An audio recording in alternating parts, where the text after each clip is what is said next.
नमस्कार मित्रांनो, उडान फायनान्स मध्ये आज पुन्हा एकदा आपणा सर्वांचे स्वागत आहे। आजचा आपला विषय आहे केंद्र सरकारने घेतलेला जो निर्णय आहे 15 वर्षापुढील वाहन ही स्क्रॅप मध्ये करायची। त्यामध्ये बऱ्याच लोकांच्या काही शंका अशा आहेत की त्यामध्ये हा जो नियम लागू आहे हा कमर्शियल व्हेकल साठी आहे की कार व प्रायव्हेट यूज चे जे गाड्या आहेत त्यांच्यासाठी आहे। तर त्यामध्ये आता जो अध्यादेश काढलेला आहे त्यामध्ये कमर्शियल व्हेकल साठी हे 15 वर्ष पर्यंत लागू आहे। त्यानंतर व्हेकल हे स्क्रॅप करावा असा नियम आहे। पण ते सध्याच्या जे अटी केलेले आहे ते सध्या शिथिल आहे।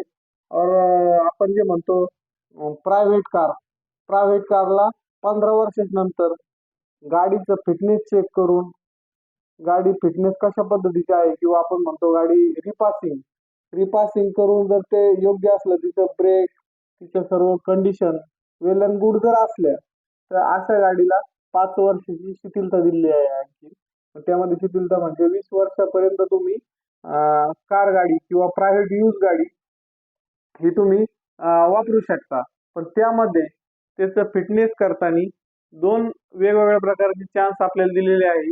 फिटनेस योग्य आहे की नाही गाडीचं किंवा गाडी वेल अँड गुड कंडिशन आहे की नाही यासाठी 2 वेळा आपण ट्राय करू शकतो। त्यामध्ये जर व्यवस्थितपणे संबंधित आरटीओला ती गाडी जर योग्य वाटली तर त्याला 5 वर्षासाठी वाढीव हे मिळणार आहे की ती गाडी आपण 20 वर्षापर्यंत वापरू शकतो। तर यामध्ये एक गोष्ट समजून घ्यायची मित्रांनो, गाडी जर स्क्रॅप करण्यासारखी असली तर तिला ते 5 वर्ष भेटणार नाहीत, ती प्रायव्हेट यूज असली तरी पण।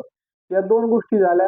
आणि जर आपण गाडी जर स्क्रॅप केली, गाडी 15 वर्ष पूर्ण झाल्यानंतर स्क्रॅप केल्याच्या नंतर त्यामध्ये तिथं आपल्याला पहिल्यांदा आपण आरटीओ मधून अनरजिस्टर करून घेणे।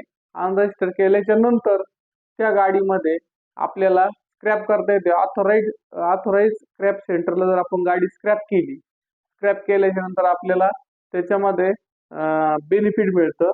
आणि दुसरी गोष्ट अशी की गाडी स्क्रॅप केलेलं सर्टिफिकेट आपण शोरूम गाडी घेण्यासाठी जर वापरलं तिथं जर दाखवलं तर त्यामध्ये गाडीच्या मूळ किमतीपेक्षा 5% तुम्हाला ॲडिशनल डिस्काउंट भेटतो। पुन्हा गाडीचं रजिस्ट्रेशन करत असताना त्यामध्ये पण आपल्याला जवळजवळ 100% सवलत मिळते आणि बऱ्याच प्रकारचे अशा प्रकारचे डिस्काउंट मिळतात। त्यामुळे गाडी स्क्रॅप करताना कधी पण ऑथराइज सेंटरला करावी। आणि कमर्शियल व्हेकल जे आहे मालवाहतूक गाड्या यांच्यासाठी 15 वर्षाचाच नियम आहे। पण जून 2024च्या नंतर यामध्ये आणखीन थोडीशी कटिबद्धता येणार आहे। हे सर्व तुम्हाला जी माहिती दिलेली आहे ती वैयक्तिक माझ्या नॉलेज प्रमाणे माझ्या वाचनात ज्या गोष्टी आलेल्या आहेत त्याप्रमाणे मी दिलेले आहे। यामध्ये नवीन जे शासनाने बदल केलेले आहे तर ते तुम्हाला जसं जसं मला माझ्या नॉलेजमध्ये भर पडेल त्या पद्धतीने मी तुम्हाला वेगवेगळ्या पद्धतीने माहिती देत राहणार आहे। यामध्ये बऱ्याच जणांची जे लक्षात आलं असेल ही गोष्ट की प्रायव्हेट यूज गाडी जी आहे त्या गाडीला 5 वर्ष आपल्याला शिथिलता भेटणार आहे। त्यामुळे कमर्शियल यूज जे करणारे गाडी यूज करणारे आहेत त्यांनी ही गोष्ट लक्षात घ्यायची आहे। 15 वर्षाच्या नंतर आपल्याला गाडी स्क्रॅप करायची आहे असा केंद्र सरकारचा अध्यादेश आहे।